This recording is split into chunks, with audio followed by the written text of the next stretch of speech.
Ready. Okay, 20 minutes. And we are rolling. Okay. Hello. Welcome back to another Caroline Tonight, the podcast episode. With me, I have Daniella DeRobbio. Hello. So good to be here. And she's Russian now, apparently. I am. I come here and I steal your cats. Oh, good. Congrats. All right. Let's get down to business. To defeat the Huns? Yes. Yes. All right. I'm glad you hopped on that joke. Okay. How old are you? I'm 23, which means nobody likes me. Not that I'd ever stopped them before, but now they actually have a reason to. Why? Just because you're in your 20s? Oh, well, no, because there's a song by Blink-182. I can't talk, but it's Nobody Likes You When You're 23. Oh, yes. I know what you're talking about. So there you go. What year are you?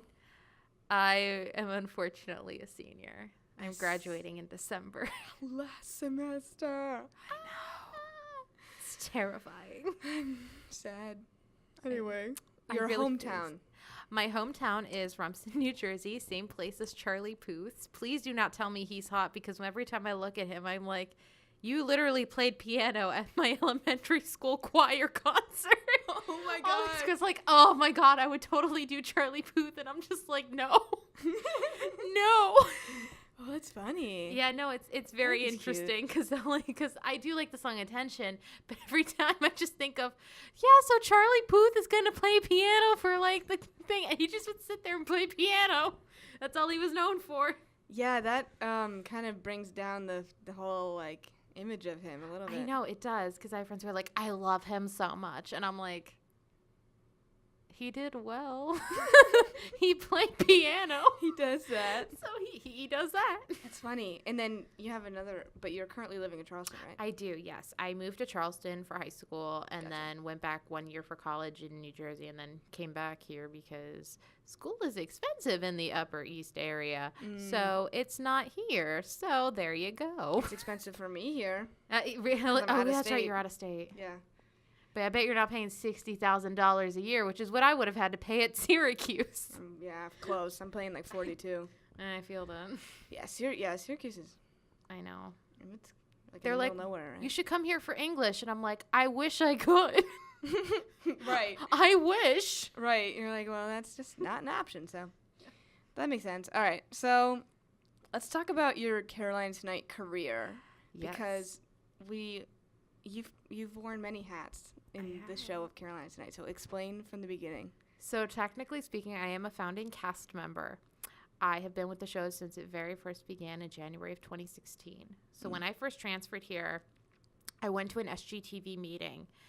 And before this, I should preface this. Before I transferred to USC, this is the weirdest thing I will ever say. And somebody in the comments is going to be like, this chick is just as weird as I thought she would be. I sort of manifested that I was going to do a college sketch comedy show. Even if I had to make it myself, I was like, I'm going to do one. And I had imagined myself being in one, and I was like, I'm going to do it. I'm going to do it.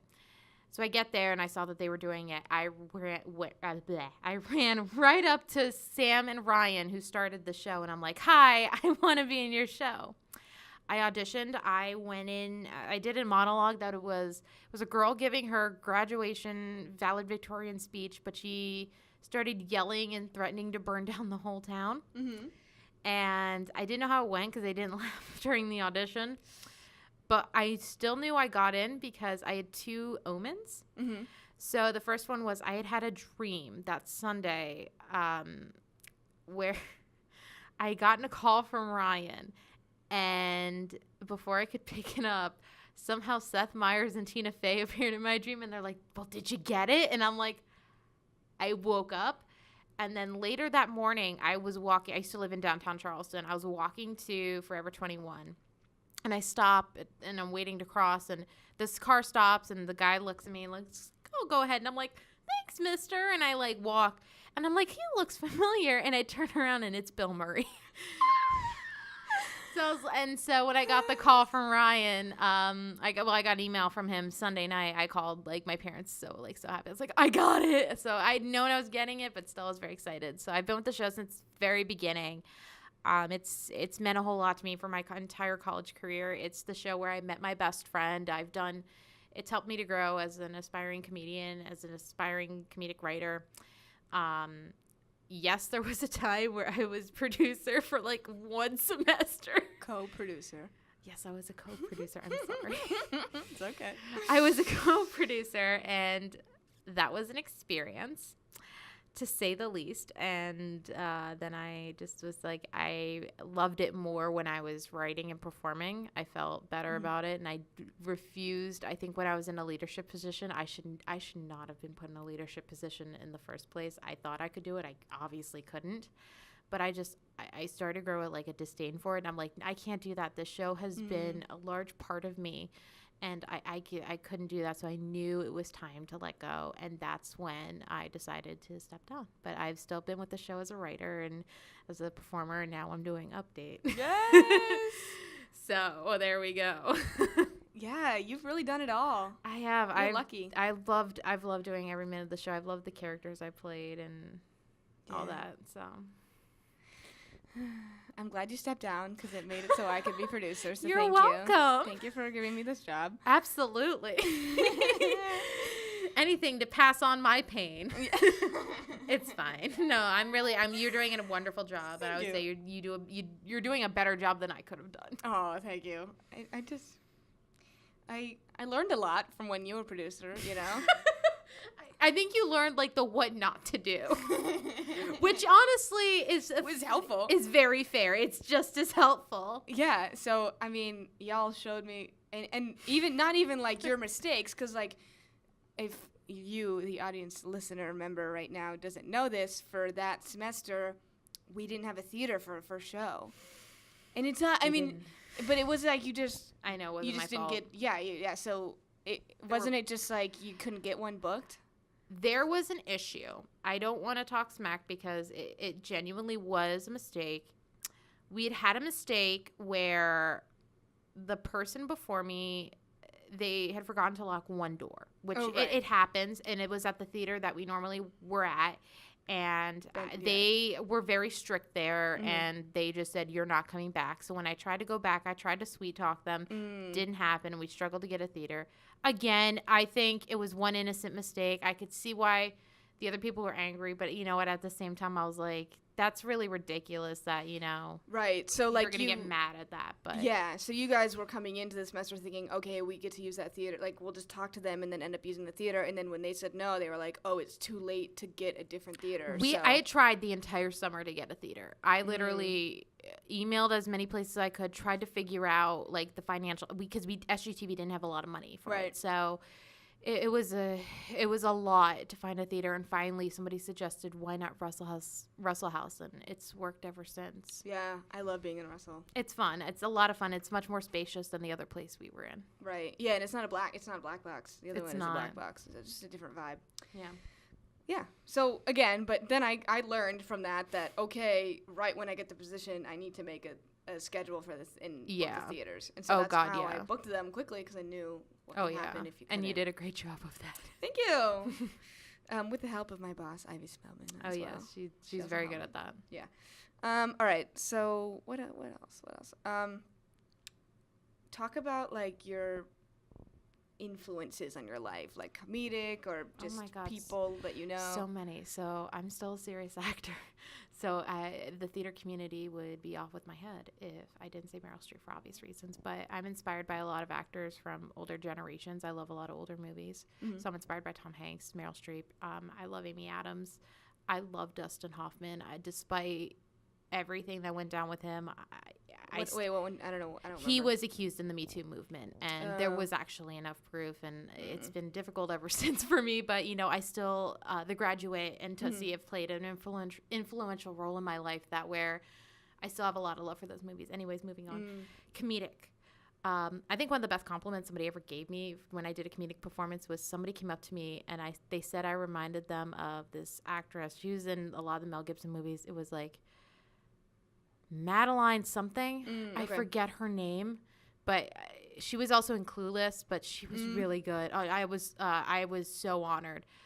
I'm really inspired by also John Candy. I love the fact that he could do a movie like Spaceballs and like a movie like Spaceballs and then go into like Planes, Trains, and Automobiles. Mm-hmm. And he just, it's a shame he couldn't be around for as long. But I'm inspired by him. Stand-up comedians, I'm always inspired by Tina Fey. Fun fact, when I was 10 years old, I grew up watching SNL. My dad, who was another big influence, like, helped me, like, he basically had my brother and I watch SNL, like all the old ones with like Chris Rock, Adam Sandler, like Chris Farley and all them. Mm-hmm. And we had gotten to like an SNL Trivial Pursuit thing, and Tina Fey was on the box. And I remember being like, I wish I could be like Tina Fey. So I purposely failed my middle school eye exam so I can get glasses and look like Tina Fey. And then my mom took me to a real doctor, and they're like, she's fine. It happens. I was like, cursed. That's so funny. So, yeah. I love Amy Poehler. I'm inspired by her.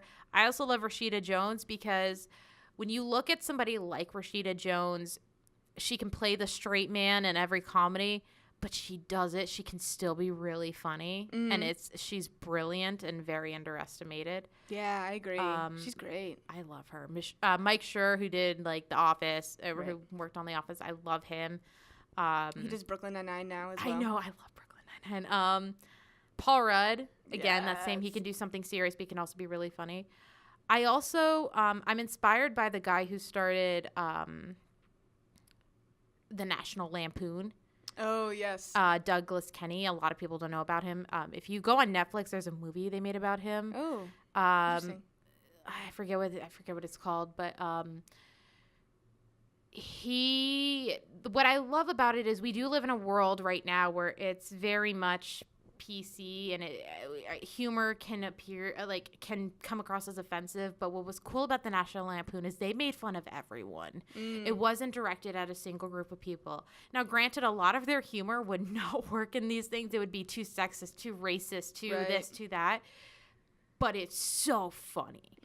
I'm a feminist. I'm all for women's rights. I hate Kavanaugh. I hate sexual assault. But Animal House is still one of my favorite movies. And there's actually a scene. It's very underrated. It's a very underrated scene. And maybe I just picked up on this. But there's a character who he has a girl over at this party and she gets drunk and she passes out. Right. And he has this moment of like the devil and the angel. And the devil's like, I'll do her. And the angel's like, I swear to God, if you do, you're going to be a bad person. And I'm sorry, but spoiler alert, it does end that he puts her in a shopping cart and takes her to her front house. Yeah. And it's a moment where I'm like, even in the National Lampoon, they can take the time to be like, nah, we're not going to go do that. But right. Back to what I was saying, the National Lampoon, they made fun of everyone. And I think that's important in comedy is it kind of does suck that we live in a world where it's like somebody can easily get offended. And it's understandable why, and I'm not going to argue against that. Right. But it's also, I think everyone has to have a certain fun with it. I think if you're going to make fun of people, at least make fun of everyone. Right, yeah. And also, like, in the instances where it's an audience member, it's like, why did you go to this show if you were going to be sensitive about it? Like, exactly. Stand up, and then people heckle, and they're like, you're calling me out. And they're like, why are you here? You've paid to be here. No, and why are you here? Exactly. And we do live in a world where it's easy for people to get offended. I get why we're a more progressive, we're in a more progressive time. I support it, but also it makes comedy a little bit difficult, and it's understandable. Yeah. Nice list. I would agree with all of them, probably. I hope that makes sense. Yes. All of those. I'm also inspired by Julia Louis-Dreyfus, but that's here and there. I love her. Her episode with her in Seinfeld for Comedians in Cars is my favorite of all of them. It's one of my favorites. Her and Dana Carvey's. Yeah, they have such a cute chemistry that's just like, it's so loving. You can totally tell. I do. Yeah. I'll do the same one. Yeah. Sorry. Just so the audience knows. This is our second time recording this podcast because your girl effed up and I didn't check the battery level on the Zoom, which is the recording device, and then it died, and when it died, it lost all of the podcast, and we had done like almost all of it. So now we have to redo it, so that's why I said I was going to ask this same question again, which I asked last time, which is there something about me you've always wanted to know but never asked? I'm trying to think if I should ask the same question I did. But you can do a different one. I don't care. Can be anything. Silly. Okay. Deep. This is okay. This is tough. God, I can't think of one. Like, I'm trying to think of one really quickly. That's okay. We can. I really don't have one because, what was your favorite joke from, like, Drew's and I's first update segment? Ooh, good question. There we go. We finally found one. I think, okay, one of my favorites that I still think of today is Alex Waldy, welcome to your tape. It's one of my favorites. And it was so funny. If you, the audience member, have not watched our last show, please go on our YouTube and watch it. It was so funny. It really was. It really was. I loved that part. They roasted the kid who runs Drinking Ticket. Not kid, I guess he's an adult, but we hate him. Yeah. And so, yeah, the Welcome to My Tape line was so great. When he wrote that, I was crying. I'm like, you have to add that in there. That is, oh, God. Yeah, that was that's by Drew. brilliant. And it was, he did a great job. Yeah. I'm trying to think of one that you said that comes in my head, too. I really liked the one about how New Russell House looks like an episode of Black Mirror. It's true. That is just so relatable. It's true. I walked in there. I'm like, I'm really scared right now that, like, it's going to turn into White Teddy Bear or, like, White Bear. And, like, I'm going to start being chased by people, and they're just going to, like, film me on their iPhones. I get scared every time I walk in there. Mm-hmm. Like, I'm here to just get my episode. Panera Bread, and I don't want to be chased down. That episode was crazy. That whole show is crazy. I honestly repress it most of the time. Like, I can't think about it. I know. It's, oh, God. The one that will forever get me is Shut Up and Dance. I haven't seen that one yet. Oh, wait. Have I? Wait. It's the one with the kid who has to follow the orders because they have... Yes. That show. That was... 2 days later, I was still at work, like, wide-eyed and like, oh, my God. Yeah, okay. See, I had an episode like that, which nobody else agrees with me, but it was... I believe it was season 2, like, episode 3, I think. And it was the one where a guy... does the VR. Oh yeah, the video game. Yes. Yeah. And then in that one, when you find out what happens. Yeah, I literally just like had to lay down and I like couldn't sleep. I honestly think that was before rehearsal for a show that I watched it, and I was like, "How am I supposed to live my life right now?" Like, I know. If I didn't have rehearsal, I would have just like laid there still on my bed. Like I didn't cry, but I was like extremely upset. Oh, I feel you. Now, I was lucky that San Junipero was after Shut Up and Dance because San Junipero like made me cry. I definitely haven't seen that one yet. You need to. Because It's one so of the scared. good ones. No. It's one of the good ones. Okay, good. It's one of the good ones. Okay, I will, but I won't watch it alone. I'll make Andrew watch it with me. Ever since the VR one, I was like, should I ever watch this show again? Because I was like, it's the first episode, like the very first episode. I was like, what am I getting myself into? But that's like the worst one. It's actually boring. But what's good about it is they told you like we're not here to mess around. This is like it's a brilliant show. I mean, I agree with you. God, I would do anything to be on that show. I know. I would do anything. Do you hear that? Anything. Okay. I'll have one. Did you like high school? We have a few minutes left. No, who like high school was a very tough time for me. It's very funny. I moved to Charleston my freshman year, and my first 2 years I was at a Catholic high school. Oof. And I was bullied.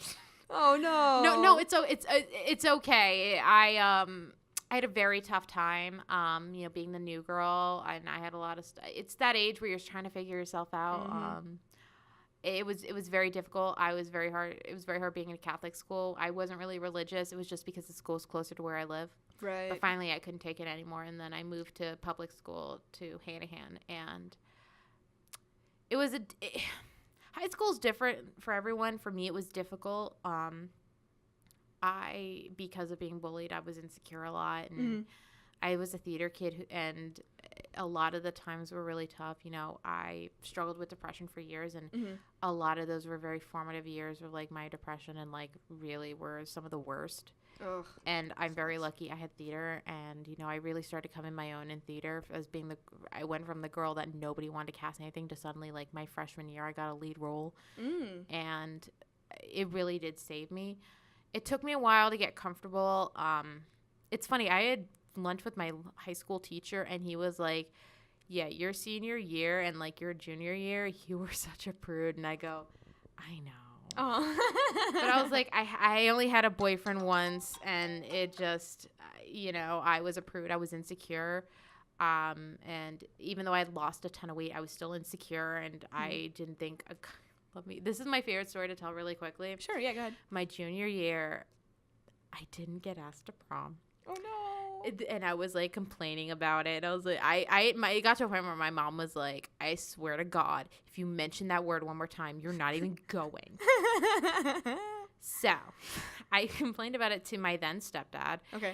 And he just goes, I will never forget this. Oh, no. He goes, Daniella, you're the kind of girl that guys want to bring home and take to their mom. That's all he said? No. And I looked at him, I go, then I'm royally screwed. Because what guy in high school of all things is going to be like, yo, you see that girl? Yeah. Want to take her home to meet my mom?